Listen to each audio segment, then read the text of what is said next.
Hi everyone, it looks like you're looking a step-by-step guide on how to deactivate and reactivate your Instagram account.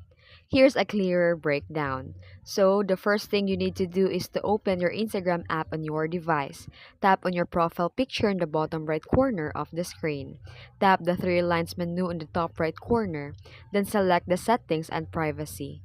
Tap the account center and scroll down and select the personal details. Then, tap the account ownership and control, select the deactivation or deletion.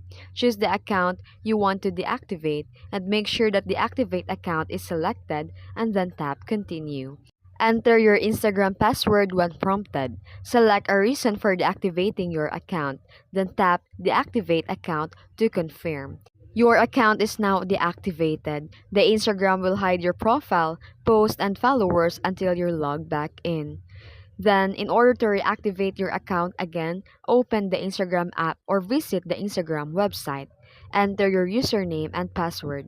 Then tap login. And done, your account will be automatically reactivated with all your previous content and followers.